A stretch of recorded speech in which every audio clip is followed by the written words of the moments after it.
Hey guys, today we are going to dive in and talk all about creating a consistent and comprehensive content plan for your opt-in.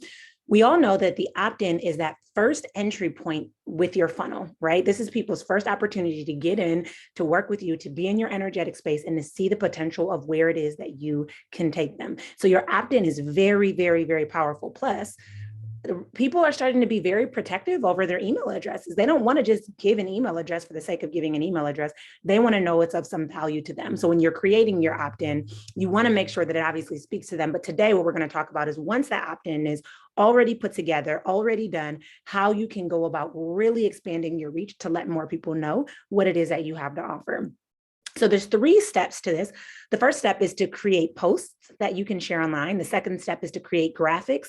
And then the third step is to like mix and match to be able to create days worth of content with just a few posts and graphics, okay? So the first thing you wanna do is you wanna create between 2 to 5 posts to share online.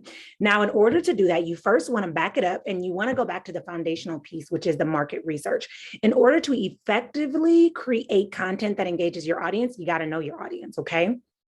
So take a moment and consider, what are the fears? What are the desires? What are the pain points that are coming up for your audience? And I'm going to walk you through an example for my opt-in, which is the Standout Coaching Strategy Quiz, to give you some insight in that, okay? So fears, when you think about fears, what are the fears that are coming up? When I was talking to my ideal audience, things that came up is that people won't want what they have to offer, or they get fearful that people will see them as an imposter, right? As far as goals and desires, they wanted to extend their reach in a sustainable way. So not posting 45 times a day, not, spending $1 million on ads, but just create an opportunity to expand their impact and their reach in a way that's sustainable, right? And long lasting. They also wanted their impact to be further reaching, but they didn't want to have to show up every day. It's kind of overlapping. But when I was doing my market research, these are the notes that I was taking. Pain points. They had a small audience and they weren't sure that they could grow or even that their audience was engaging with them. And they worried that they will have to spend money investing in this business that won't actually grow, that they would never see a return on that investment. Okay. So these were the things that were coming up when I was doing market research. What you'll likely find, these are again, just examples as I'm supporting you with this, you'll likely find that you can go on and on and on. You could host a Zoom session where you have multiple people join and talk about their things. You could do coffee chats where you do one-on-ones and get feedback. You could send out Google Docs, like a Google form, which is like a questionnaire where people can share about things that are coming up for them. And this will allow you to essentially take notes so that you know, like, okay, this is what they're struggling with. This is their fear. This is their desire. This is their goal. This is their pain point. And this is how I can speak to it. Okay. So what you should have, you're likely going to have like a longer list. So they fear, another one that came up was they fear that they wouldn't be consistent because maybe they already started something like a podcast or a blog and they weren't consistent with it. So that was a fear that came up. Another goal and desire was that they could create freedom-based lifestyle doing what they loved. Another pain point was that they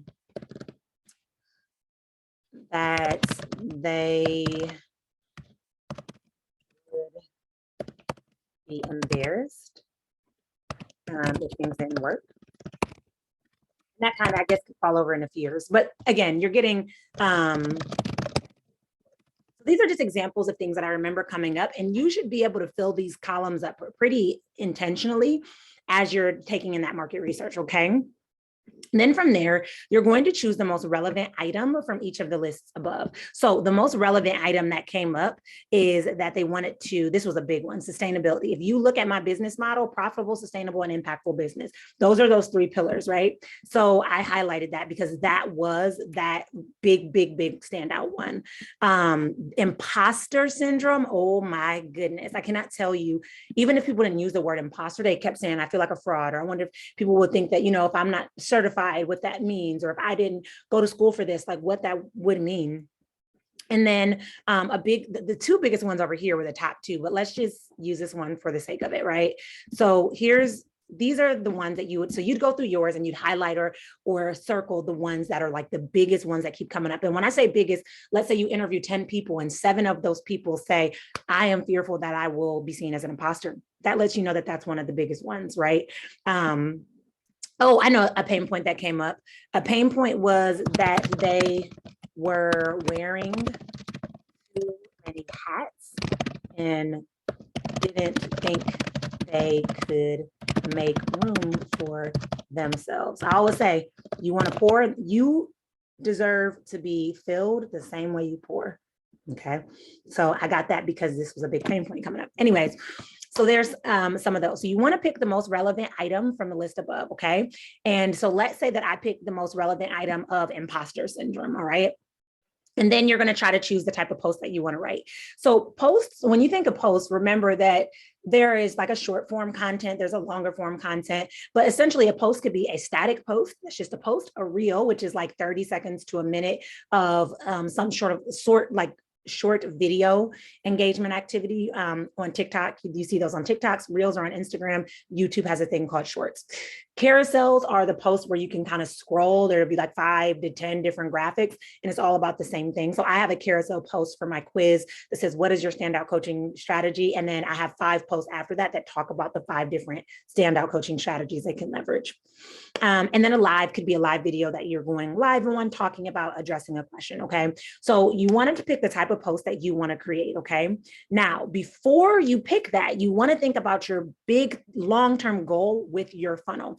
Remember, your funnel is what's going to nurture people. Once people come in to your freebie, whether it's a masterclass, a quiz, a ebook, a challenge, whatever, when they come into your funnel, you want to be able to think about how you're continuously nurturing them. So for example, and this is not a lesson on funnels, but this is an example. You bring them in, you give them what they came for. So you give them the ebook. And then let's say the ebook is about building a business with a small audience. Then the next day you give them 3 tips that they can do to be more visible.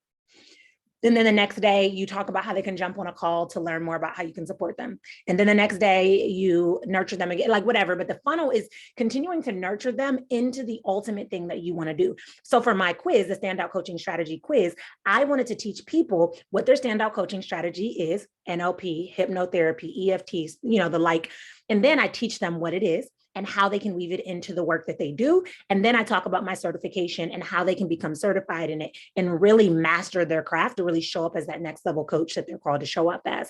So considering my funnel, I really wanted to make sure that I created posts that drew them to that point. So I did a lot of educational posts, and there's a lot of different posts that we'll talk about here, okay? So before you start thinking about your content that you want to create, you want to think about your funnel. What do you want your leads to do after they sign up for your opt-in? And then what is that next step? Okay. Really taking time to think about that. So you might want to focus on fears or goals and desires or pain points. You want to make sure that whatever you focus on, these posts still lead back to your offer. If I start talking about, because people are scared that they're going to invest, this is one of the things, that they're going to invest in a business that they will never earn money back from. If I start talking about how you can create ads for your business on a budget, that does not lead them to my funnel of the Elevate method where I'm certifying people, because I'm not talking about ads inside the Elevate method, if that makes sense. So you want to really be strategic about making sure it's streamlined, all right? So here's the different type of posts that you can create: educational, inspirational, conversational, and a connection or trust post. So educational, these are examples of like an educational post that I would based on fear, their goals, and their pain points, okay? So they're fearful that they show up and nothing happens. Their goal is they want a business that provides freedom, that sustainability, and their pain point is they don't have a large budget, okay? So an educational post might be, here are 3 ways you can creatively connect with your audience today. I like that. Haha. Giving myself some ideas as I'm crafting this out for you guys. A goal would be 5 steps to setting up your coaching business for a life of freedom or for sustainability. A pain point is 3 ways to call in new clients, even with a small audience, right? So that's an example of educational. Then I have some inspirational ones. So would you believe me if I told you that you are already doing the things you need to magnetize your audience? That's catchy. That's like, oh my gosh, yeah, I want to know what things I'm doing, right? What does a business that provides freedom look like to you? How to build a business on a budget, right? So here's some inspirational things that are like, oh, I'm on a budget, but I want to be able to build my business, right? And then it goes on to conversational and connection and trust. So essentially what you would do is since you're going to have made a copy, file, I should have said in the beginning, file, make a copy, name it whatever you're going to name it, and then it goes into yours. Do not edit this original copy, please, all right? I need this, and I use this for my client, so I wanna make sure that this is not touched, okay? So go to file, make a copy. All right. So what you want to essentially do is you're going to want to fill this part out with the fears, goals, and desires, highlight the part that stands out, and you can get a sheet of paper and do that if it's easier for you. I know that I'm going to transfer this over to social media, so it's easier to have the copy typed out for me. Then down here, you're going to think of topics. And this is so cool because these topics can turn into so many things, right? We're talking about social media, but you can take these same topics. I could take this topic, the things no one told you about starting a coaching business, and make a YouTube video and make a blog and make a podcast, right? I could take that same thing and then post it on social media, right? Make it smaller and more bite-sized and post it on social media. But you're going to come down here and you're going to think of 3 educational things that get your wheel spinning, that address the fears, the goals and desires, and the pain points. So you're going to think of 3 things as far as inspirational that address fears, goals, and pain points. 3 things that address the conversational piece, fears, goals, and pain point. Then you're going to think of 3 things that address the connection point, fears, goals, and pain points. Got it? All right. So from the above, you want to include a call to action to your post. Okay. So if you're promoting your opt-in, it should be drawing them to that. Okay. So it could say, head to the first button in my bio, which is really big on Instagram, because Instagram, you can't click links in the same way you can on like Facebook or Twitter. It may say download my ebook or take my quiz or join my masterclass or catch us on the challenge or whatever it may be. Right. So I'm going to share 2 posts that I made for my quiz. And these are examples that I did, and that kind of gets your wheel spinning. And you'll notice some of the things we talked about earlier that now show up down here. So my goal was to ultimately kind of create the connection with my audience when I created these 2 posts. So how do you support your client's transformation? If you have to pause or know that you piecemeal your way to making it happen, lean in and let's talk. Too many coaches are trying to give unsolicited advice, fostering codependency, and blending too many modalities and tools, hoping that somewhere along the line, something works. Insert throwing the spaghetti at the wall gift. If you get the point and likely can relate to it more than it feels comfortable to admit. It breaks my heart because I know you're called to facilitate amazing elevation, and I know you desire to do just that. But the overwhelm, the imposter syndrome, the limiting beliefs, all it kicks in and distracts you from your purpose, not anymore. As a coach, I help coaches just like you that desire to expand their impact, the coaches that are ready to build a profitable, impactful, and sustainable business from their passion. I do this by helping them learn how to leverage their coaching superpower, in turn, building the business they desire and deserve. What's your coaching superpower? So glad you asked. Your coaching superpower is a tool that you need to step into your success and facilitate massive transformation with your clients. Why is that important? Even better question. When you know your natural gift as a coach, you can show up as the next level coach you're called to be. If you're ready to identify your standout coaching strategy and learn how to effectively leverage it, take the standout coaching strategy quiz and let me show you how. Success loves speed, so what are you waiting for? The next post. If the only tool in your toolbox is a hammer, then everything looks like a nail. But let's be honest, much of your work requires a lot more than a simple hammer.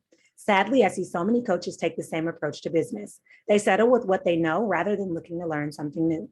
And many coaches have a one-size-fits-all model to working with their clients and then feel defeated when their impact isn't as far-reaching as they desire.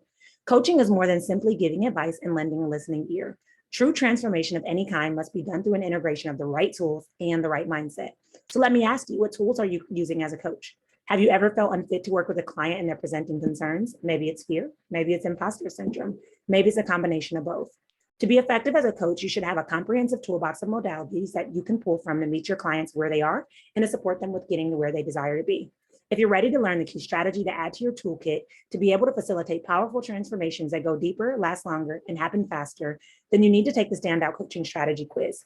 Here you will learn your coaching superpower, how to leverage it to become the coach on everyone's mind and calendar. And then I put the link, okay? So if you notice, where were one of the pain points I talked about? Imposter syndrome. So notice imposter syndrome here. And I also talk about imposter syndrome. I know I said it up here, but it's in here. I talk about imposter syndrome in the first post as well, because that is a key pain point that people are always addressing. In addition, if you notice up here, I talk about in the first post, I talk about sustainability, right? But in the second post, I also talk about mindset, because when I think about my long-term goal in my funnel, I really leverage the power of, like, I could give you system strategies and supports all day, but it's mindset that really makes the shift. Okay. So these are things when I think about sustainable, when I think about my long-term vision of my funnel, this is what comes up. And this is why I address these in these 2 posts. And I have many more. I think I probably made like 12 posts for my quiz, but in time you get to the point where you feel comfortable. And I'm going to show you in a minute how you can take 2 to 5 posts and still create a lot of content from those. Okay. The next step is to create graphics promoting your opt-in, all right? So you're gonna wanna create 2 to 5 graphics to promote your opt-in. So let's say you create 4 posts, you wanna create 4 graphics, okay? And what you can do is you can use Canva. If you're not familiar with Canva, it's an amazing tool. Whether you have the free one or the paid one, get it, all right? Get your hands on Canva. But what you're gonna do is you would select a template that's visually appealing to you. And there's a lot of them that you can look at on Canva. The key thing for Canva is to make sure you're looking at like sizing, to make sure it's sized appropriately for your story or for a live or for a reel or for an Instagram post or a Facebook post or a YouTube cover photo or whatever, right? And then you're going to update any photos or videos or templates to make sure that it matches your brand. And then you're going to update the text on the template. So let's say, for example, you could type in something like Instagram, and then you're going to type in templates, and some templates will pop up for you. I like to look up, so you could do Instagram and you could pull up like a quiz. I mean like a quote or something, but what I'm actually going to look up when I was making my quiz graphics is I looked up quiz. And you'll notice like this is like a quiz if you were a teacher. I didn't want that kind of quiz, but like this is the perfect example of a quiz that you could create. So this will be a quiz notification, and this could be used for a story post. I believe this is the size for a story post. While that's loading, I'm going to show you so many more. Like this one is really cool. Look at that. That one's already practically created, and we can use that as an example. We'll start with that one. All right, let's go back to it. Oh no, my Wi-Fi is moving on slow. So I could do, what is your standout coaching strategy? I am going to put in here. This doesn't have as many options as I have. I have 5, but again, just an example.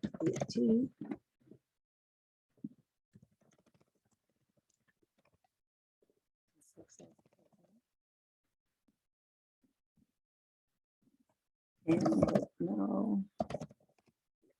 Okay, so there you go.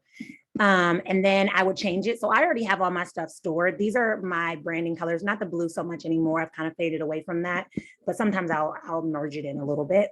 And this background color is my tan color. But now I've created this. And again, this is created very quick, not really a ton of like effort in it. I always like to put my username on there so people can reference that. And then I have a font for mine. It is Playfair Display. That is the font that I use. And then I would move this down.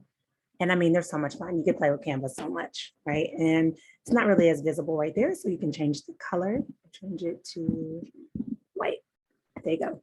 And then now I can post that, right? That now becomes a story post. So that was just done extremely quick. If I wanted to, I could actually take this and duplicate it and put it here and make E.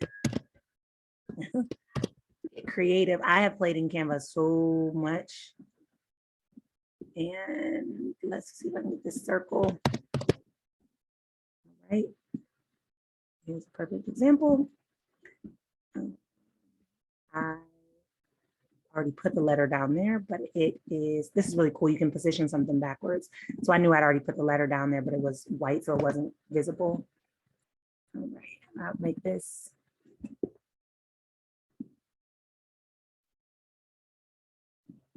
I don't know why it won't let me edit it.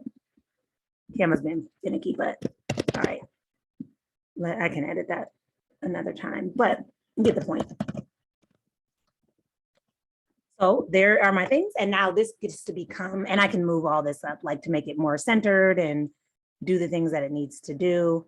And let me put an E there.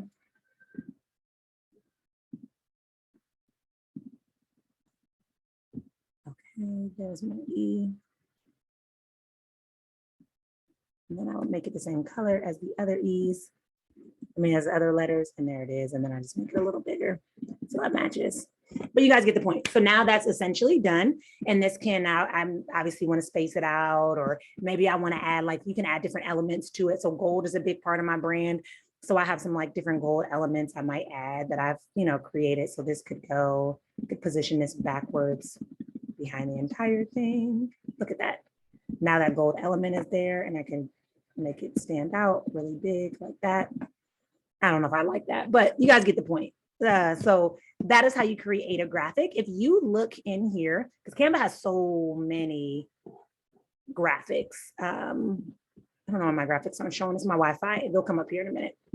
But on your document, you should be able to see 2 different graphics that I have created using Canva. And because it's not showing here, I will just go back to my home page and I'll show you some of the graphics that I have. And I have graphics for a million things. My Canva's chocked full of stuff because whenever I get ideas, I like my ideas and I like to just use my creative power in Canva. And it's funny because I get a lot of people that talk about like, well, I'm not creative. And I'll be honest, neither was I. Like I wasn't a very creative person. But Canva, I feel like once you get like a template, you can essentially take that template and make it your own. You can take that template and build on it. So there's some graphics in here and I'm so mad that they're not showing. So you would download your graphic and then that graphic becomes a social media post. But here's one, right? That's a graphic that's an example of a graphic that I've created. And here's one with a cell phone, a computer. Oh, this is one of my favorite ones that I created. So that's one, right? So that's an example of a graphic that I have that now gets together. And look how beautiful it is, but it's appealing, it's visually appealing. And a lot of sites like Instagram love the visual aspect of it all. So you'll download it and then that becomes essentially a graphic that you get to use inside on your social media. And you can even use it on emails. After you create it, you click share, download, and then you want to go through and create as many graphics as you have created social media posts. So the next thing is you're going to try to schedule out your posts. So below is a table that shows 3 graphics and gives 9 different combinations that you can use. So day 1, you can take the copy that you wrote for 1, and then you can use 1 graphic.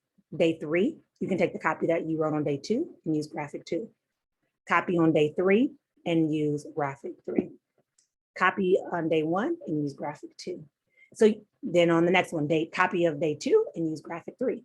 Copy of day 3 and graphic, the very first graphic you created, and so on and so forth.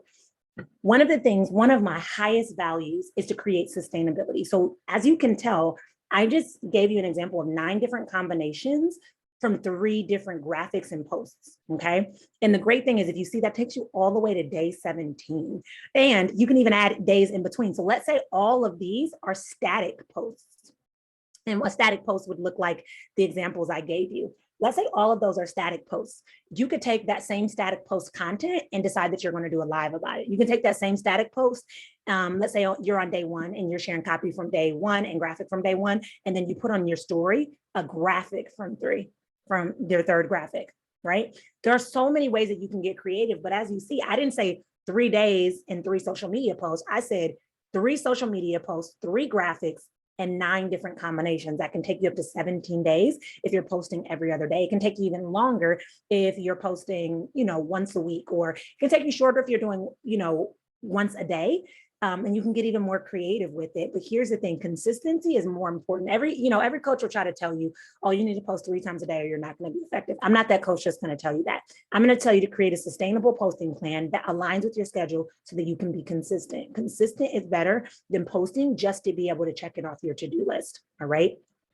So this is a great start to get you going with your creative content and comprehensive posting plan.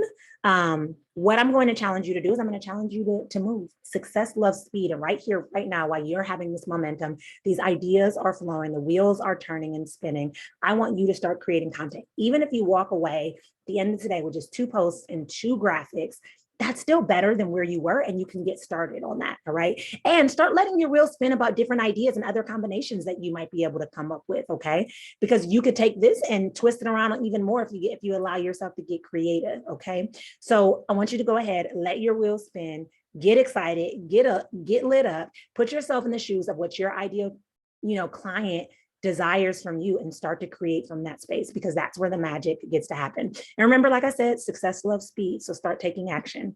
All right. I can't wait to see what you're going to create. I'm so excited for you.